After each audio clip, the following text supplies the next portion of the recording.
Viewers, এ যেন Rajib versus Rajib. তার কারণ হচ্ছে ইলেকশন কমিশনার আজকে একেবারে পরিষ্কারভাবে বার্তা দিয়ে দিয়েছেন যে ভোটের সময় কোনো যদি বড়সড় ঘটনা ঘটে তার দায় কিন্তু নিতে হবে রাজ্য সরকারকে। আর সেক্ষেত্রে রাজ্যের ডিজিপিকে কড়া বার্তা দিয়েছেন রাজীব কুমার, অর্থাৎ ইলেকশন কমিশনার অফ ইন্ডিয়া। একদমই তাই। এবং রাজীব কুমার অর্থাৎ election commissioner of India Rajiv Kumar তিনি পরিষ্কার বলে দিয়েছেন যে কোনো মূল্যে, একেবারে যে কোনো মূল্যে পশ্চিমবঙ্গে এতকালের যে ইতিহাস সেই ইতিহাসকে বদলে ফেলতে হবে এবং পশ্চিমবঙ্গে এবারে লোকসভা নির্বাচন 2024-এর লোকসভা নির্বাচন সেটা একেবারে শান্তিপূর্ণ হতে হবে। এবং আজকে রীতিমতো সাংবাদিক সম্মেলন করেছেন তিনি। তার আগে একটি বৈঠক করা হয়েছিল। ভিউয়ার্স, এই বৈঠকে উপস্থিত ছিলেন ইলেকশন কমিশনার অফ ইন্ডিয়া, তার সঙ্গে রাজ্যের এসপিরা ছিলেন, ডিজিপি ছিলেন আর মুখ্য সচিব ছিলেন। আর সেখানেই তিনি কিন্তু ইঙ্গিত দিয়েছেন যে রাজ্যে কি হচ্ছে সে সব কিছু জানা রয়েছে, অর্থাৎ অশান্ত বাংলায় সে খবর তার কাছে রয়েছে, এমনটাই কিন্তু ইঙ্গিত দেওয়া হয়েছে। আর তারপরেই ডিজিপি অর্থাৎ রাজীব কুমারকে কড়া বার্তা দিয়েছেন election commissioner of India Rajiv Kumar যে একেবারে নির্বিঘ্নে যাতে ভোট হয় সে দায় ভার কিন্তু রাজ্যেরই। একদমই তাই। এবং শ্বেতা, সব থেকে বিশেষ লক্ষণীয় বিষয় সন্দেশখালী ঘটনা নিয়ে সন্দেশখালীর যে এসপি রয়েছেন তাকে কিন্তু একেবারে তার রিপোর্ট তলব করেছে ইলেকশন কমিশন। কেন এই ঘটনা ঘটেছে বলে সব মিলিয়ে এটা পরিষ্কার বোঝা যাচ্ছে যে ইলেকশন কমিশন তারা কিন্তু প্রথম থেকেই একদম কড়া এবং পরিষ্কারভাবে, যেটা তুমি বারবার বলছিলে, ডিজিপি রাজ্যের ডিজি অর্থাৎ রাজীব কুমার তাৎপর্যপূর্ণভাবে একটা পুরনো কথা মনে পড়ে যাচ্ছে শ্বেতা। পঞ্চায়েত নির্বাচন বিস্তর অভিযোগ ছিল, বাহিনীর ডেপ্লয়মেন্ট মানে সেন্ট্রাল ফোর্স দিয়ে প্রথম পশ্চিমবঙ্গে পঞ্চায়েত নির্বাচন হয়েছিল এবং সেক্ষেত্রেও কাঠগড়ায় একজনের নাম উঠেছিল, তার নামও কিন্তু ছিল রাজীব কুমার, তবে তিনি রাজ্যের নির্বাচন কমিশনার ছিলেন। তবে এবার দেখার খুবই গুরুত্বপূর্ণ বিষয়, তার কারণ বারবার যেটা বলা হচ্ছে সেটা হচ্ছে যে এত কোম্পানি যে কেন্দ্রীয় বাহিনী আসছে তাতে করে সুষ্ঠুভাবে নির্বাচন যাতে হয়, কিন্তু সেখানেই ভিউয়ার্স একাধিকবার আমরা দেখেছি বিগত অভিজ্ঞতাতে যে প্রশ্ন ওঠে যে ডেপ্লয়মেন্ট ঠিক হয়নি, কেন্দ্রীয় বাহিনী তো এসেছে কিন্তু কোন জায়গায় কত কেন্দ্রীয় বাহিনী কোম্পানি থাকবে তার ডেপ্লয়মেন্টে কিছু কিন্তু ফারাক রয়েছে, বারবার অভিযোগ ওঠে। সেটারও কিন্তু এবার দেখা গেল যে এই সংবাদ মাধ্যমের সঙ্গে যখনই কথা হয় তার সাংবাদিক সম্মেলন করেন তিনি স্পষ্ট জানান ইলেকশন কমিশনার অফ ইন্ডিয়া যে এবার কিন্তু ডেপ্লয়মেন্টের ক্ষেত্রে কেন্দ্রের একজন প্রতিনিধিও সেখানে থাকছেন। একদমই তাই। এবং শুধু তাই নয়, সিইও সহ আরো 3 জনের একটি বিশেষ কমিটি তৈরি করে দেওয়া হয়েছে যারা এই গোটা ব্যাপারটাতে কোথায় কত সংখ্যক কেন্দ্রীয় বাহিনী যাবে, কোন জেলায় কত সংখ্যক যাবে সেটা নির্ধারণ করবে। এবং জেলার ক্ষেত্রে যেমন রাজ্য সরকারের আধিকারিক, রাজ্য পুলিশের আধিকারিকরা আছে, তেমনি প্রত্যেকটা ক্ষেত্রে কিন্তু কেন্দ্রীয় পর্যবেক্ষকের আন্ডারে থাকবে গোটা ব্যাপারটা। অর্থাৎ যে পার্সিয়ালিটি, পক্ষপাতিত্বের অভিযোগ বারংবার উঠেছে, সেই পক্ষপাতিত্বের অভিযোগ যাতে এবার না ওঠে তার জন্য কিন্তু একেবারে মরিয়া বলা যেতে পারে ইলেকশন কমিশন। সবথেকে গুরুত্বপূর্ণ বিষয় যে এবার কেন্দ্রীয় এজেন্সি যারা রয়েছে, ইনভেস্টিগেটিভ এজেন্সি, তারাও কিন্তু ভোট প্রক্রিয়ায় সামিল হলো। এটা একেবারে নজিরবিহীন ঘটনা। এবার ইডিরও কিন্তু যেমন ফাংশন থাকবে, তাছাড়া আরো তদন্তকারী সংস্থারাও কিন্তু এই ভোট প্রক্রিয়ায় একেবারে অংশ নেবেন অন্যভাবে, তাই তো বিবেক? একদমই তাই। এবং যেটা মনে করা হচ্ছে যে নির্বাচনের যে আয় ব্যয়, নির্বাচনী দলগুলোর যে টাকা পয়সার ট্রানজাকশন যেটাকে বলা যায়, এই গোটা ব্যাপারটা মনিটরিং করবে ইডির আধিকারিকেরা। একেবারে বাড়তি দায়িত্ব ইডির, এবার একেবারে অন্য রকম চ্যালেঞ্জ তাদের কাছে। এছাড়াও কিন্তু পুরো গোটা বিষয়টা যেভাবে সামনে আসছে, আধার কার্ড নিয়েও একটি আপডেট কিন্তু ইতিমধ্যেই আসছে।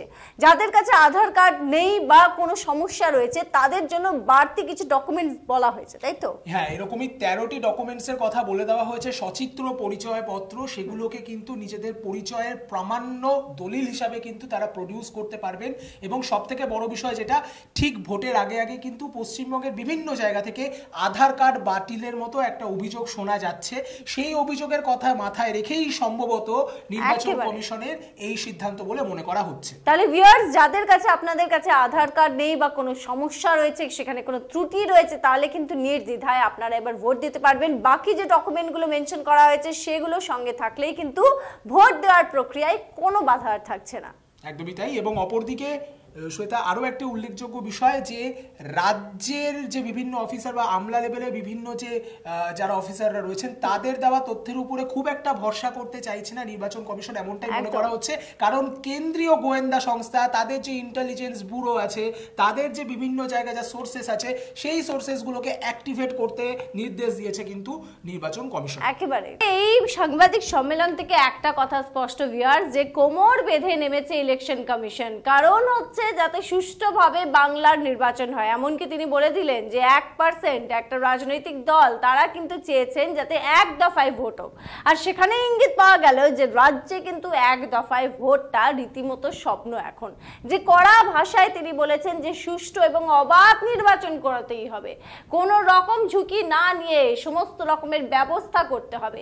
কেন্দ্রীয় বাহিনী আসছে, অলরেডি আমরা জানি যে 100 কোম্পানি কিন্তু এসে গিয়েছে, সেক্ষেত্রে 950 কেন্দ্রীয় বাহিনী দিয়ে এবার নির্বাচন, আর একটি অ্যাপের কথাও কিন্তু বলা হয়েছে। একদমই তাই। এবং তাৎপর্যপূর্ণভাবে শ্বেতা এবারকার ভোটে কিন্তু 100 সংখ্যাটা খুব গুরুত্বপূর্ণ হতে চলেছে। একদিকে শাসক দলের 100 দিনের কাজে বঞ্চনার প্রকল্প, একদিকে আমরা দেখলাম যে কেন্দ্রীয় নেতৃত্ব, বিজেপি কেন্দ্রীয় নেতৃত্ব, তারা 100 দিন একেবারে জড়িয়ে থেকে কাজ করার ডাক। অপরদিকে ইলেকশন কমিশন তাদের বক্তব্য যে তাদের যে পোর্টাল, সেখানে কোনো অভিযোগ যদি নির্বাচনের দিন নির্বাচন সংক্রান্ত কোনো অভিযোগ যে কেউ করে থাকে 100 মিনিটের মধ্যে সেখানে রেসপন্স টিম পৌঁছবে, এই আশ্বস্ত তিনি করেছেন। অর্থাৎ 100 সংখ্যাটা কিন্তু পুরোপুরি 100% নির্বিঘ্নে ভোট করবার জন্য এবার খুব খুব গুরুত্বপূর্ণ হয়ে দাঁড়াচ্ছে। অন্যদিকে বারবার যে অভিযোগ ওঠে যে ভয়ের কারণে ভোটাররা বুথে যাচ্ছেন না, ভোট দিতে ভয় পাচ্ছেন, সেক্ষেত্রেও কিন্তু আশ্বস্ত করেছেন তিনি যে নির্বিঘ্নে ভোট দিন, আমরা আছি সঙ্গে। এই মনোবল কিন্তু চাঙ্গা করতে চাইছেন বাংলার ভোটারদের নির্বাচন কমিশন। আর যেভাবে সন্দেশখালীর ঘটনা ঘটেছে, তাতে করে আসন্ন লোকসভা নির্বাচনে তার যাতে প্রভাব না পড়ে বলতে মানুষ যাতে ভয় না পায়, নির্বিঘ্নে যাতে ভোট দিতে যায়, সেই কারণে মনোবল চাঙ্গা করতে মরিয়া দেখা গেল ইলেকশন কমিশনার অফ ইন্ডিয়াকে, তাই তো বিবেক? একদমই তাই। এবং যেটা বলা হচ্ছে 920 কোম্পানি, গোটা দেশের মধ্যে সর্বোচ্চ বাহিনী পশ্চিমবঙ্গে রয়েছে, এবং এই বাহিনী প্রয়োজনে কোনো এক দফাতে এই সম্পূর্ণ বাহিনীকে সেই দফায় হওয়া ভোট কেন্দ্রগুলোতে ডিপ্লয় করা যাবে। এবং আরও তাৎপর্যপূর্ণ বিষয়, ভোট প্রক্রিয়া শেষ নেওয়া অবধি, মানে কতগুলো দফায় ভোট হচ্ছে, ধরে নেওয়া যাক 5 দফায় ভোট হচ্ছে, সেক্ষেত্রে 5 দফা ভোট পুরোপুরি শেষ নেওয়া হওয়া অবধি কিন্তু এই বাহিনী পশ্চিমবঙ্গ ছাড়ছে না। এবং ইতিমধ্যেই শ্বেতা সবাই জানে যে 100 কোম্পানি বাহিনী অলরেডি পশ্চিমবঙ্গে 1 তারিখে চলে এসেছে, আরও 50 কোম্পানি বাহিনী তারা 6 তারিখে আসছে, এবং তারা অলরেডি কিন্তু রুট মার্চও শুরু করে দিয়েছে।